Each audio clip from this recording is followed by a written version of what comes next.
넷플릭스 영화 브릭은 폐쇄된 공간에 갇힌 인간의 심리를 아주 깊숙이 파고드는 SF 스릴러죠. 오늘 이 시간에는 이 작품이 담고 있는 이야기와 주제를 비평적인 시각으로 한번 제대로 파헤쳐 보겠습니다. 네, 영화는 바로 이 강력한 한 문장으로 시작합니다. 주인공들이 아침에 눈을 떴는데 아파트의 모든 문과 창문이 새까만 벽으로 막혀버린 거죠.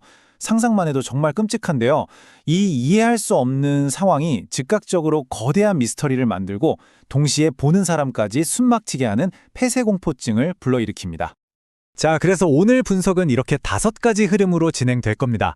먼저 미스테리한 벽이 어떻게 등장하는지, 그리고 그 안에 갇힌 사람들이 어떤 모습을 보여주는지 살펴볼 거고요. 또 벽의 정체가 밝혀지면서 드러나는 기술의 배신, 그리고 마지막으로 영화가 던지는 질문들까지 차근차근 짚어보겠습니다. 첫 번째 파트입니다. 영화 초반부는요, 이 미스테리한 벽이 나타나기 전에 먼저 두 주인공의 위태로운 관계에 집중하면서 이야기의 단단한 기초를 쌓아 올립니다. 주인공인 팀과 올리비아를 한번 보시죠. 이 두 사람은 이미 오래된 상처와 오해 때문에 관계가 거의 끝장나기 직전인 상태입니다. 게임 개발자인 팀은 어떻게든 지금의 삶, 현실에 머무르고 싶어 하고요. 반면에 건축가인 올리비아는 이 모든 걸 다 버리고 완전히 새롭게 시작하고 싶어 하죠. 이렇게 가치관부터가 완전히 다른 두 사람의 갈등이 갑자기 나타난 벽이라는 극단적인 상황 속에서 그야말로 폭발하게 되는 겁니다. 그렇죠. 바로 이 질문. 도대체 이 벽은 어디서 왔고 왜 하필 여기에 나타난 걸까? 이게 바로 영화 초반의 이야기를 쭉 끌고 가는 가장 핵심적인 질문입니다. 관객들도 주인공들과 똑같은 마음으로 이 질문의 답을 미치도록 궁금해하며 따라가게 되죠. 자, 이제 이야기는 팀과 올리비아, 이 두 사람의 관계를 넘어서 더 넓은 무대로 확장됩니다. 바로 벽 안에 갇힌 작은 사회, 그 안에 다양한 인간 군상에 대한 이야기로 말이죠. 주인공들이 어떻게든 탈출하려고 처음으로 벽을 부수는데 성공합니다. 그런데 벽을 뚫자마자 마주한 건 자유가 아니었어요. 더 넓어졌지만 여전히 갇혀있는 공간, 바로 옆집 아파트였던 거죠. 이 순간 영화는 개인의 드라마에서 집단의 생존극으로 그 무대를 확 넓히게 됩니다. 여기서 만나는 이웃들은 정말이지 우리 사회의 축소판 같아요. 처음부터 갈등을 일으키는 약물 중독 커플, 연민을 자아내는 노인과 어린 손녀 같은 약자들, 그리고 전직 경찰이라는 권위를 내세우면서 점점 위협적인 존재로 변해가는 음모론자까지 정말 다양한 인간 군상들이 등장해서 각자의 뚜렷한 역할을 보여주죠. 이런 극한의 환경은 마치 압력솥 같아요. 인간의 행동과 윤리적 선택을 시험대에 올리는 거죠. 어떻게든 살아남기 위해서 어설프게나마 공동체를 만들기는 하는데 그와 동시에 각자의 이기심과 두려움이 서로 부딪히면서 숨겨왔던 본성이 적나라하게 드러나기 시작합니다. 영화는 중반부를 넘어서면서 분위기가 확 바뀝니다. 단순한 재난 스릴러에서 벗어나서 대체 이 벽이 뭐지? 라는 질문이 대체 누가 이 벽을 만들었지? 라는 질문으로 바뀌면서 SF 장르의 핵심으로 깊숙이 들어갑니다. 드디어 벽의 정체가 밝혀집니다. 그건 바로 인간이 만든 최첨단 기술의 산물이었어요. 그러니까 무슨 초자연적인 현상이 아니라 화학, 생물학, 핵공격 같은 외부 위협에 대응하려고 만든 나노 기술 기반의 자동 방어 시스템이었던 거죠. 이게 오작동을 일으켜서 민간인 아파트를 통째로 봉쇄해버린 겁니다. 바로 이 지점에서 영화의 핵심 주제가 아주 선명하게 드러납니다.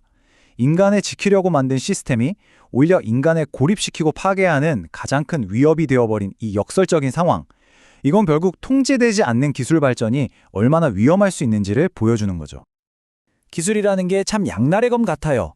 탈출할 수 있을지도 모른다는 희망을 주는 앱이 발견되거든요.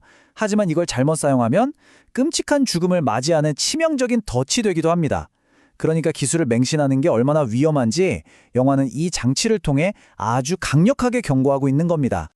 자, 이제 영화는 명확한 해답을 주기보다는 우리에게 철학적인 질문을 던지는 모호한 결말을 향해 달려갑니다.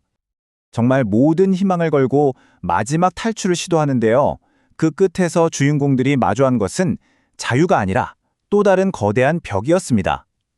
이 순간 모든 노력이 물거품이 된 것 같은 깊은 절망감이 화면에 가득 채웁니다. 그런데 바로 그 절망의 순간 천장 틈새로 한 줄기 빛이 스며들어옵니다.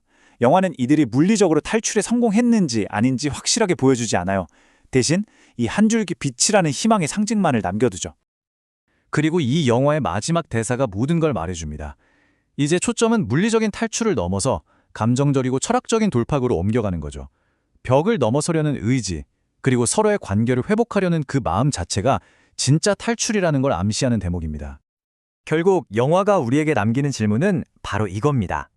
그들이 정말 밖으로 나갔을까? 아니면 절망하지 않고 계속해서 나아갈 의지를 찾은 걸까? 깔끔한 해피엔딩 대신에 주제의식을 더 깊게 생각하게 만드는 아주 인상적인 선택이죠.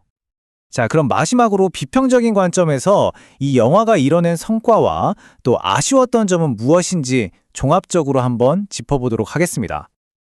브릭은 확실히 연출이나 촬영이 굉장히 세련됐고 배우들의 연기도 훌륭하다는 평을 받습니다. 특히 실제 커플을 주인공으로 캐스팅해서 그 현실감을 극대화한 건 정말 신의 한 수였죠. 하지만 후반부로 가면서 이야기가 좀 급하게 전개된다는 점이나 어디선가 본 듯한 장르적 클리셰가 보인다는 점은 아쉬운 부분으로 꼽히기도 합니다. 비평가 앨런 헌터의 이 한마디가 이 영화의 특징을 아주 잘 요약해주는 것 같아요. 환상특급 같은 고전적인 미스터리 설정에다가 현대적인 감각과 독일 영화 특유의 철학적인 깊이를 더했다는 거죠. 이 영화는 우리가 흔히 보는 북미 SF 영화와는 접근법이 좀 다릅니다. 거대한 모험을 통해 외부의 문제를 해결하는 이야기가 아니고요. 오히려 인간 내면의 문제와 성찰에 집중하는 인문주의적 SF에 가깝다고 할 수 있어요. 그러니까 기술이 만든 문제의 해답도 결국 인간 내부에서 찾아야 한다는 어찌 보면 우리 시대의 불안을 그대로 반영하는 시선인 거죠. 결국 이 영화의 핵심은 벽이라는 은유 그 자체입니다. 눈에 보이는 물리적인 장벽을 넘어서 사람들 사이의 관계를 단절시키면 감정의 벽, 우리를 옥죄는 사회 시스템의 벽, 그리고 진정한 소통을 막는 기술의 벽까지. 우리 시대의 고립과 불안을 상징하는 아주 다층적인 장치라고 할 수 있겠습니다. 영화는 마지막으로 우리 모두에게 이 질문을 던집니다. 우리가 지금 갇혀 있다고 느끼는 그 수많은 벽들은 과연 누가 만든 것일까요? 어쩌면 우리 스스로 만든 벽은 아닐까요? 이 질문에 대한 답을 고민해 보는 것, 그것이야말로 영화 브릭이 우리에게 남긴 가장 큰 숙제가 아닐까 싶습니다.